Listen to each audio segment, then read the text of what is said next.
It also says Asher Yeshrosu B'Makodesh. From there, we know that it's only Sheris and not Mashiach as well to be Makadosh Kalim. Mikanulava. Okay.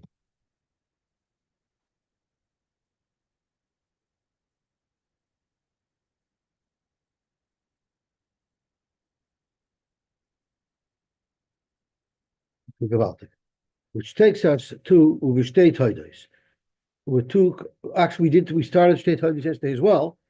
And we just went through it very quickly. We said that it's not the basar of the Toida, it's the lechem of the Toida. And which lechem is it? It's the lechem of chometz, and we know it because when it talks about Nehemiah, it says Shtei Toidos gedolos. Gedolos can't be a big animal because the Kadosh Baruch Hu doesn't give any more chashivas to a big animal to a small animal, as the Brisa indicated. Hashem has the same rech nichayach from a behema, from a oif, or from a mincha. So it must be the gedolos is referring to the largest of the breads that are brought by a carbon taida, which are the ones that are chometz. The chometz. That's now we learned. We went through this quickly yesterday, but I want to go through it more carefully today.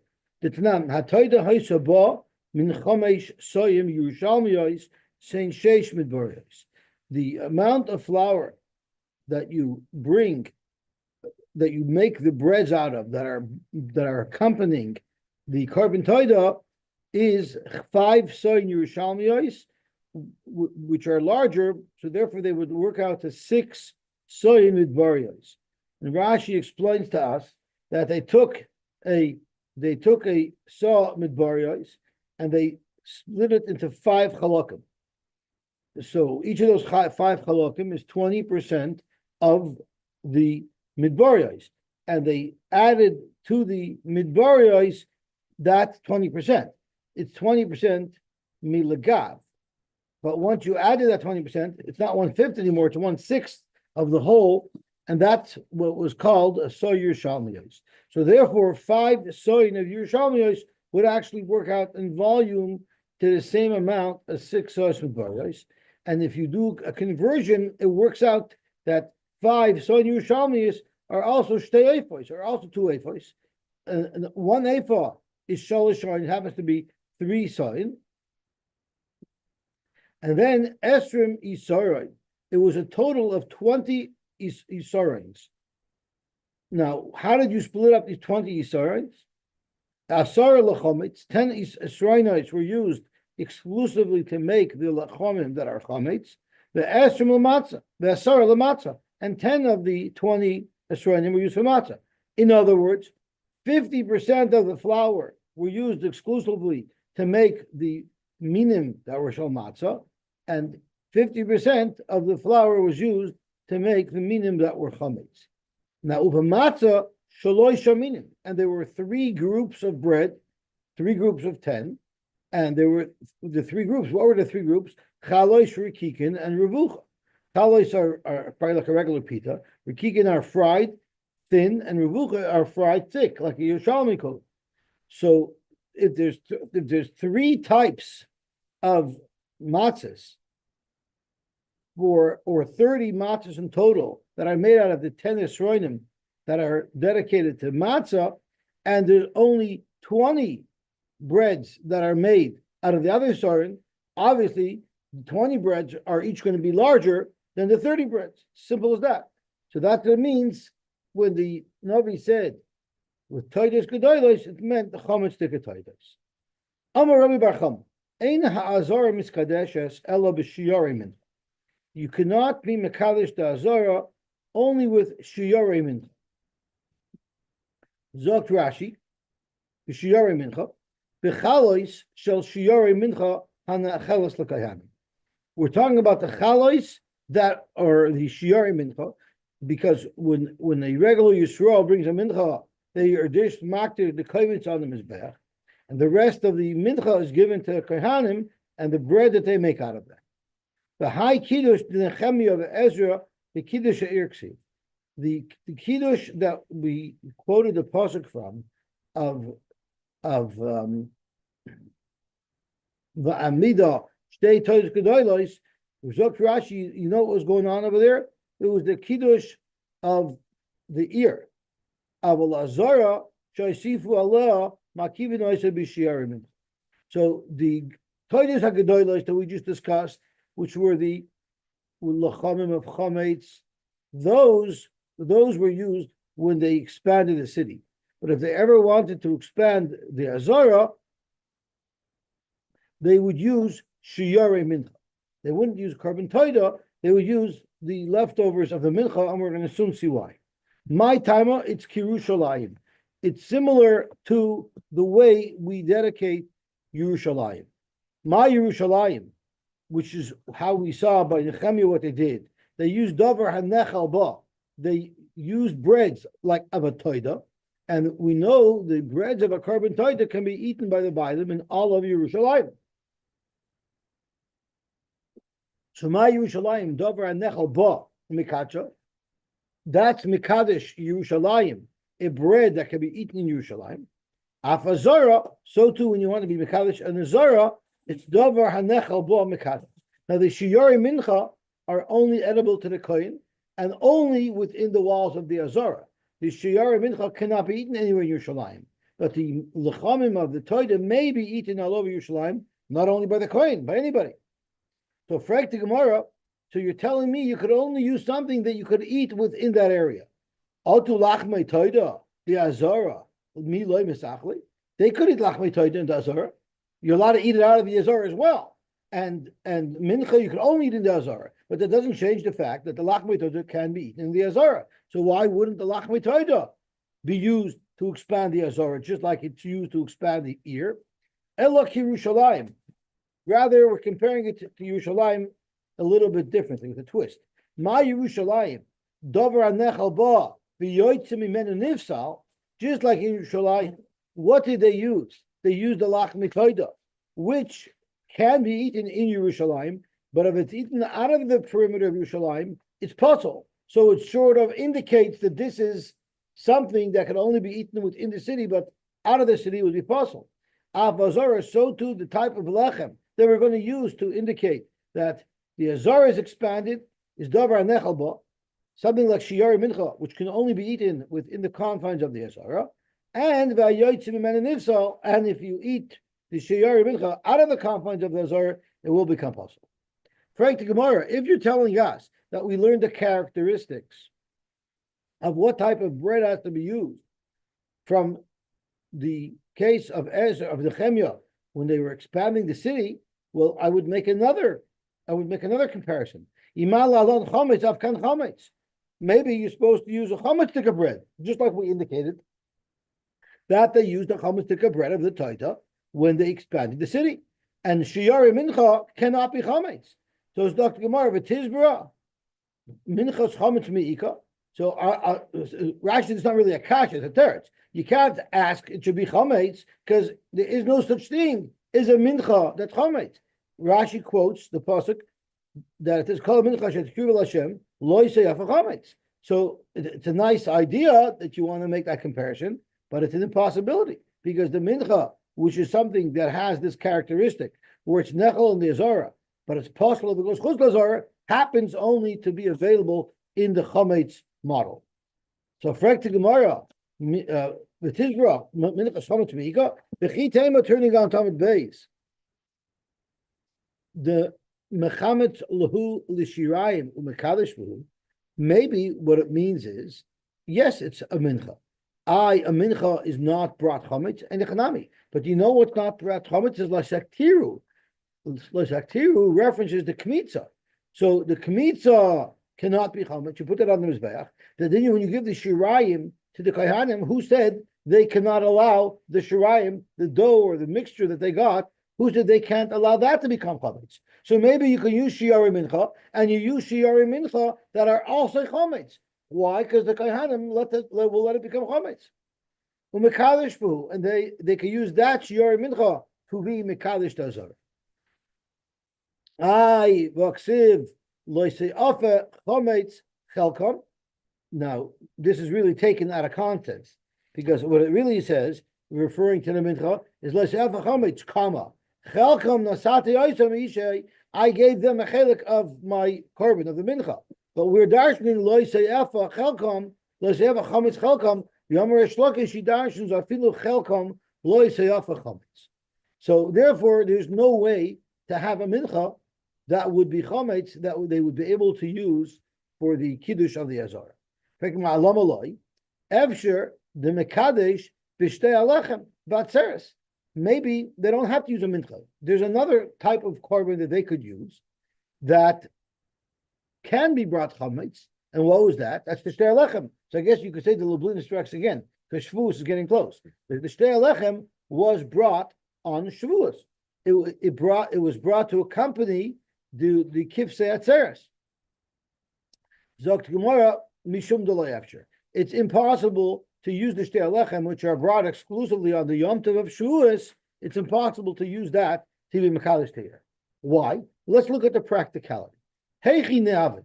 Exactly how should they schedule the timing where these breads are ready to be eaten at the time when we are being mekadosh teir? If you're going to say nivnaya me'esmoil, finish building the city. I'm sorry, we're talking about the Azara. Finish expanding the Azara on Erev Shavuos, v'nikdeshem me'esmoil, and bring the shtei alechem still on Erev Shavuos. That wouldn't work. Because shtei alechem v'shchitas kvasim hu dekachi. The shtei alechem don't take on the kedushas aguf until the kivsei atzeres are shechted. They're not shechted on Erev Shavuos. They're shechted on Shavuos. As Rashi says, "B'schidas kvasim hu demikdashi af al pi shaboyim mitrumas alishka." Even though we buy this bread, or we buy the wheat to make the bread from the trumas alishka, nevertheless, kedushas dalim hizu. It does not take on the kedushas aguf. Aval kedushas guf lives al b'yaitze, but kedushas guf to be possible b'yaitze, and as we indicated before, through the Xerish Shavuot, through the comparison, not a Shavuot, through the comparison to the case of Nehemiah, we want something that can be eaten in the Azara, but is possible to leave the Azara. This shtei alechem doesn't become that way until lekachi alo b'shchita shnei kivsei atzeres shalechem b'imah. The lechem is normally accompanies the kivsei atzeres, and only with the shchita do they take on their kedushas aguf. The gamina melachmei toida. We learn the kivsei atzeres just like by a korban toida. Shechchitas hazevach mikashtasa. The breads only take on kedushas aguf once the korban is shechted. Kidarminim b'menachas, like we say in menachas, karbanai al zevach toidash shalamov. Melamed, we dash from there. Shein alechem kadosh lekroisei korban ela al yidei zvichas hatoida. Shechting the korban toida, that the breads accompany, that gives the breads their kedusha. V'achanami bezrichas kfasim kachi. Huadin, the breads of that accompany the two kfasim on Shavuos only take on the kedushas aguf once we shech those karbanis. Of course, you can't shech the carbon of Shavuos on Erev Shavuos, so we can't arrange it that way. Okay, so how about Nivna Me'esmo, finish up the expansion of the Azara on Erev Shavuos, V'nikdeshei Idna, and make the ceremony to be Mekadosh on Shavuos itself. On Shavuos itself, you shech the karbanis, and now the bread takes on Kedusha, then you can walk around the Azara with it. Zaktamah, that won't work either, because Ba'inun Kiddush B'shas Habinyan, the Kiddush has to be at the same time as the Binyan. They have to occur at the same time. Okay, Zok Gemara Nivnai b'Yom Tov. So why don't you finish it on Yom Tov? Finish the Azar on Yom Tov, v'nikdash b'Yom Tov, and then you could do it on Yom Tov when you have your lechavim. Zok Gemara, that won't work either because Ein Binyan Mikdash Doiche Yom Tov. Binyan Beis Hamikdash is not going to be Doiche Yom Tov, as Rashi tells us. How do we know that? Kidarmina b'Yavamas v'Perakama Yachol Yei Binyan Beis Hamikdash Doiche Shabbos. And then it finishes us with Ani Hashem, meaning Kulchem Chayavim Bechvoidi. Shabbos is mechuyev in my covet. The mikdash is mechuyev in my covet. Atem ve'amikdash chayovim b'chvoidi sheizharti ala Shabbos, where I said you're not allowed to work on Shabbos. The Yomim Tovim nami Shabbos zikru, and Yomim Tovim have the same status of Shabbos, meaning you cannot build the base of mikdash on Yom Tov. So, Freit Gemara, how about nishvika lebasar hachi v'nivnai v'niktashai? Why don't Dr. Rashi? Why don't we leave the lechem ad lemachar? Let's save some of this day lechem. Let's save it until the day after Yom Tov, and then finish off the binyan of the Azara the day after Yom Tov on Ishru Chag, and you'll hold on some of the bread. You'll save it. You'll save the shtei lechem to be used the day after Yom Tov. Dr. That won't work because if still I believe. We know if you leave a carbon overnight, past the time where it's allowed to be eaten, it's possible enough. Now, this carbon is allowed to be eaten that day and that night. So it could be eaten Motzei Yom Tov in the evening, but it cannot be eaten in the morning. So you can't say you're building in the morning and then you are Mekadosh in the morning, because the Shtei Alechem will be possible the next morning. So, how about Nivnai Mimayla Yoime? Why don't we build it? Why don't we build it on Erev Yom Tov, Unishayir Ber Porta, and we'll just leave over a little drop. The Ad Kadosh Yoima LaAltar Nigberei V'Niktashay. As Rashi says, the Ad Kadosh Yoima LaMatzoi Yom Tov Mishetechshach Miyad Nigberei LaUporta V'Niktashay. Why don't you leave over a tiny drop to finish, and you'll finish off Motzei Yom Tov. Motzei Yom Tov, you could still eat this. You could still eat the Shtei Alechem. But why don't we do this ceremony on Motzei Yom Tov? That says, "Ein binyan beis hamikdash b'layla." You can't finish it off at night. You can't do any construction on the beis hamikdash at night. Amar Abaye minayin she'ein binyan beis hamikdash b'layla shenemer uviyoyim hakim es hamishkan v'yoyim makimai b'layla ein makimai.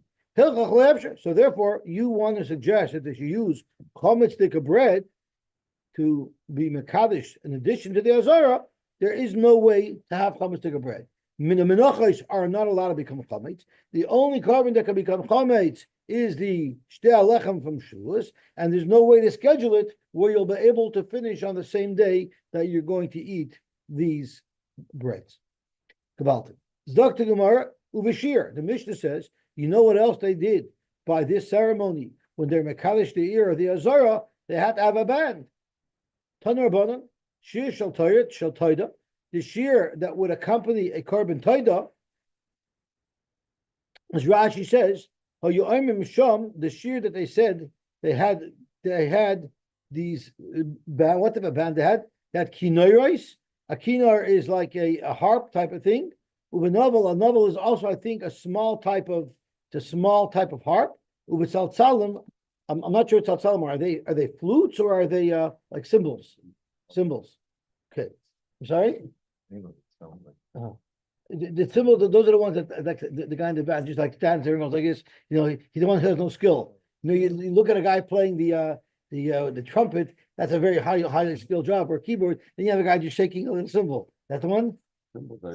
Or so it's two things you bang together. Oh, I mean that's the part of the drum that goes. Tss. Oh, I hear. Okay. Anyway, that was the band. So it wasn't like a 12-piece orchestra. Okay. Zok Gemara weiter. I'll call Pina Upina v'Alkol Eben Gedola should be Yerushalayim. Basically, anytime they stopped, whatever they stopped, they played. I guess as they're walking around, any pause, any stop, they would stop to play the Omer, and they would say the following shira. This is talking about a carbon taida. Arimimcha Hashem ki di lisani. So let's look at the whole psukim. Arimimcha Hashem ki di lisani v'loi simachta oiveli. I'm thanking Hashem. I'm raising Hashem up because he saved me. Rashi says, "Who mizbar shir chanukah sabayis." Why is it relevant? Why is it relevant by the chanukah sabayis? Because that's what we say by mizbar shir chanukah sabayis. So that's why he says it. So this must be talking about when they would be kadosh d'azara. Then they would say v'shir shel pagoyim, a capital that's referred to as the shir shel pagoyim V'yesharim, some people refer to this capital as Shir Shel Nagoyim. Which capital is that? So Rashi v'Shir Shel Pagoyim is Yoshev b'Seiser Elyon. U'Levisha Amroi Moshe b'Hakamas Mishkan. About Moshe said Yoshev b'Seiser Elyon when he was setting up the Mishkan. Yichsiv v'Yavarech Oisei Moshe. Umay Barachon. What is the bracha? The bracha is Yirachon Shetishru Shechina b'Masi Yedechem v'Yinoyim Hashem Alakenu Aleinu Masi Yedei Kanah Aleinu Masi Yedei Kaneu. And then he went to Yoshev b'Seiser. This is what it says in Teres Kahanim. This is one of the 11 kapitlach. Amar Moshe b'Sefer Tehillim mitfilah l'Moshe, from the kapitel that begins with tefillah l'Moshe at Soif Mizmor l'Soif. Okay, Pagoyim. Why would it be called the kapitel of Pagoyim? Mazikin shepagin b'nei adam lahazik. It talks about the Pagoyim that could hurt someone, that we daven in Yoshev B'Seiser that we should be protected from them. Okay. Man Amr de Nagoyim, the one who referred to this capital to Yoshev B'Seiser as that of Nagoyim, it says in it, V'nega lo yikrav ba'alecha. That's why we refer to that capital as the capital of Nagoyim. Uman Amr Pagoyim, d'chsiv yipoel mitzitcha elef, v'revava minecha, any mazik should fall away from you. It's brought down that if someone is having problems, things just aren't going his way, nothing specific, but it's just frustration, can't get things done, it means there's something mixing in, something getting in your way, so they tell you to say the parsha of Yoshev B'Seiser. The Omer, and he says, Yoshev B'Seiser, Elyon B'Tzel Shaka Yisloinon. Now this isn't a new thing, this is elaborating on what we just had a moment ago, that they said the Shir Shal Nagoyim. So the Omer Yoshev B'Seiser, Elyon B'Tzel Shaka Yisloinon, ad ki ata shemachsi Elyon samta meinecha v'choyze v'omer, and then he says Mizmor LeDavid b'varchoi mipnei Avshalom b'noi, where he says in that pasuk Hashem ma rabu tzorei, look at my tzoros. He says it until ad Lashem Yeshua al amcha v'chasecha sela. Rashi says, why that capital? So Rashi, v'omer Hashem ma rabu tzorei, I have terrible tzoros. Boy, you know what it says in that capital? It says, Rabim Oimrim L'Nafshi, many people are taunting me and telling me, Ein Yeshua Saloi Belakim Sela. Hashem is not going to be able to help you. What is this referring to? This is referring to when they were rebuilding the Beis HaMikdash after the 70 years, Shoyu Misloititzim, Bisara Yehuda Binyamin, they were making fun of the Goyim were making fun of the Eden. Kishayu B'nai Yisrael B'nai Agoyla. When they were rebuilding the wall of the base of the I think of Yerushalayim, maybe of the Azara, Shenemar, it says in the Chemya, Ma HaYehudim Hamlan Moshe. What are those foolish Jews doing? HaYichyu Esavanim Me'armas Afar. They're taking the broken shards of rock that used to constitute the wall, and they're putting them back in place. So from dust and from ground stone, broken stone, are you going to be able to resurrect the wall? The Hema Tzarufos, they're burnt too. They were burnt, they were broken. That's what you're using to rebuild the wall. How long is that going to last? And they said, you're a little fox will be able to push the wall over. So they were taunting the Eden. They were doing their best to build whatever they could, and they were being taunted. So it's something that we refer to when we are adding to the Zohar and we're building the Beis HaMikdash, we're building here. We want to remember the Goyim taunted us and says it wouldn't work, but look what we got going on over here. Rabbi Shua ben Levi, Amar Lahu Lahani Kroi. He used to always say these psukim, meaning the Shir Shal Pagoyim, meaning Yoshev B'Seiser. He said it Vigoni, and then he went to bed, which means we say that. We say that in Kriyish Malamita. So it comes from Rabbi Shua ben Levi. Vigoni, Kishu Hoylech Lishon, Belayla, when he would go to sleep, he would say Yoshev B'Seiser. Zog to Gemara, Hechi Oberha. How could Rabbi Shua ben Levi say psukim to protect himself? The Omer Rabbi Shua ben Levi himself said, Osur l'srabis b'divrei Torah. If you have a wound or something, you're not allowed to say divrei Torah as a lachash to heal it. You're not allowed to do that. So how could he use it to protect himself at night? Zok to Gemara, lahagein shiny. There's a very big difference between somebody who already has a wound and he's saying a lachash that it should heal. That's not allowed. But to say these these psukim so that it should protect you as preventative measure, that's going to be allowed. Fact the Gemara. I'm sorry. But I guess, but I think it means only if there's like a wound there. There's actually a wound on his body. In fact, more about Amar also the ikamaka. You're telling me that if there's a makkah, it's also to do, right? It's also to do. Right? If you do something that's wrong, you're a bad guy. Is that the full extent of how bad it is? But Tanan, we have a mission that says it's way worse than just osir. I think that ein loichelek le'maba is a lot worse than merely being osir. But it sounds like Rabbi Shuba Levi says it's only osir. Dr. Gemara, how itmar Allah Amar Rabbi Yochanan. Rabbi Yochanan explained that the brisa that says, or the mission that says aloicha shalamaka ein loichelek le'maba is beroikik shalom. Not only saying a lachash when someone has a wound on his hand, that's wrong. But if he spits on it first and then he's masker Shem Hashem in the pasuk about his lachash, that's very disrespectful to the Rebbeinu Shalom. V'she'ein maskirin Shem Shemayim ala rakika. You're not allowed to be masker Shem Shemayim on saliva, on spittle. Let's see what Rashi says. Shem maskirin Shem Shemayim v'hacha ka'amar, and here as part of the tukum that he's saying is Kan Yashem Refecha. So you're saying Shem Hashem and then you're spitting. That's not appropriate. So I don't want to get into trouble, but what do we do right before we do that? We spit. For those who spit, I'm not sure if that's, but that's not a makkah, so it's not an issue. Because they say Shehem Mishtachvim Lahevel V'Larik U'Mispalim Alelo Yeshia, they spit when they say that. And then they say Vanachnu Koyim Mishtachvim. You didn't know the Bav spit? Good call.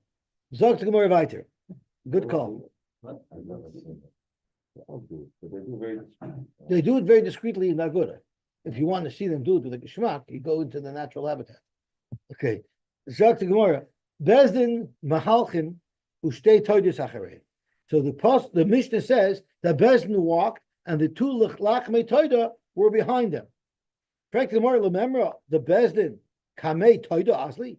Are you saying they walk in front and the Bezdin walks behind? It says, Vayelech Acharayim, Hoshaya, the Chatzi Sarei Yehuda. They walked behind the Lachmei Toida. The Lachmei Toida were all the way in the front. They weren't in the middle of this procession. They were all the way in the front. Bezdin Mahalchin, Bezdin walks, Ushtei Toidas Mahalchois, and the two Toidas are also part of the procession. But Uvezin Acharayim, the Bezdin is after them. Now, if you look at the Lashon Mishnah, it doesn't fit in so good. So there are those who say that we're actually being Magia, the Mishnah, and we're actually adjusting the wording. Because the Lashon of the Mishnah, pointing back to the Mishnah, who Bezdin Mahalchin, Ushtei Toides Acharayim.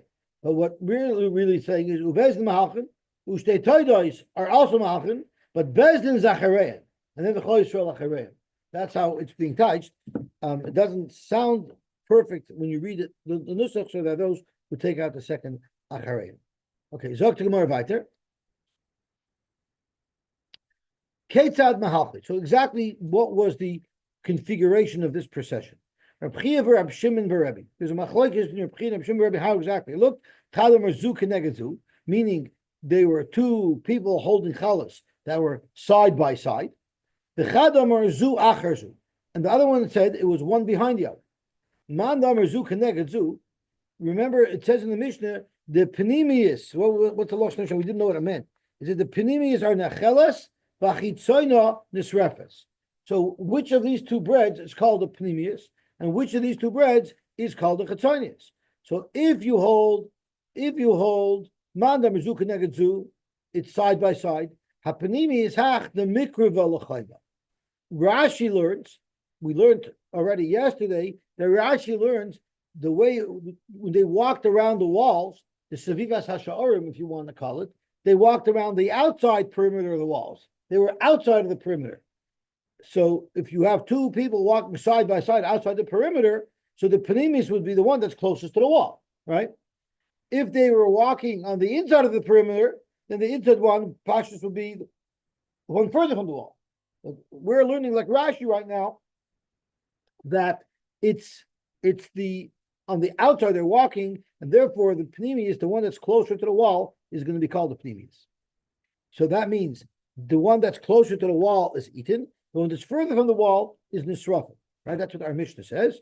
Okay, and the madavu achazu hapneumius hach the mikro valabest, which would be the second one, the lead one. The lead one was the chitzoni, was nisrafis. The pneumius, which is the one closest to the bezin, that was right behind it, that was the one that's eaten. Okay, Tanan we learned hapneumius nechelas, the inner bread was eaten. Bachitzoni nisrafis. So, what is the reasoning for it? Bishlam alaman damer zula acharzu. If we're talking about one walking behind the other, then everything makes sense. So visualize what's happening. There's a single file going behind its breads, right? Now the breads are going, they start off in the Azara, and they're going out of the Azara because they're going into the extension, right? So the first bread that gets into the extension, which is called the chitzayna, right? When it gets into the extension, it's not Mekadosh yet. When it gets there, then it's Mekadosh. So for a second, it went chutz lazara. So that's why it's possible. So therefore, lachi pnimis nachelas judasich chitzayna kama v'kachala. The trailblazer, the first bread goes in and sacrifices itself, so to speak, to be Mekadosh that area as the Azara. And then when the second bread comes in behind it, it's already Mekudosh. So therefore, it never left Azara.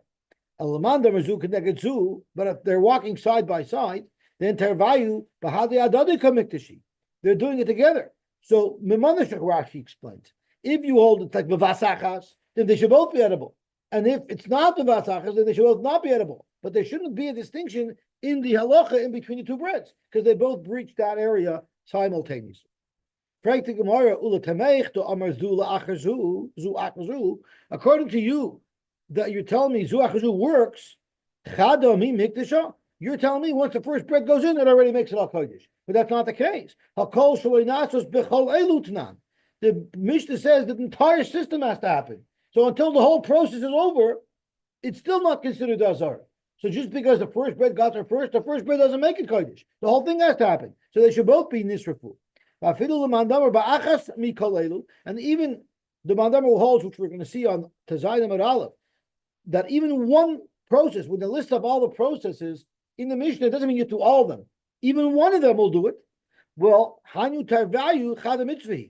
For sure, we're not going to separate the two breads. The two breads are one mitzvah. So they both have to go into the new area to designate it, to sanctify it. So Oy Bazoi, Vaiter, how could you be Mechalik in the status of the halacha of whether or not it's Nisrefes or Nechelas? El Amar B'Yochanan, the only Eitzah that we have is Alpi Novi Nechelas, Alpi Novi Nisrefes. It's not this whole lomdus that you're saying that this is Yoitz, is not Yoitz. This is all extrajudicial based on the Nevuah. So Rashi Alpi Novi, Chagai, Zechayu, Malachi, Hoysham, V'Alpiem, Beruach HaKodesh, also Vein Tam B'Dover. You don't have to figure out why. It's from our perspective, it's arbitrary. We don't know the reason for the number. So I just want to stop a second because Rashi learned that they were on the inside, they were on the outside of the wall, right? Rashi learned that they were on the outside of the wall. And we learned it yesterday when we discussed going to the right. Remember we discussed that you always go counterclockwise? That Rashi says when you go outside of the wall, you go to your right, that's counterclockwise. So let's have a quick look at Tosus, the easy Tosus. La'il Pirish B'Kuntris, V'Amida Shtei Toidos Gedoylois, Eitzel Achoyma Mibachutz, right? They were outside the wall. Frank Tosus V'Kasha, because in Cain, Penimis Amai Nechelas. Why would you eat the Penimis, the inner one, V'Nivsela B'Yoitze? It's going to be possible with Yoitze because even if you're making it bigger, you're going around the outside perimeter of it. If you're going around the outside perimeter of even the new area, so these breads are b'chutz.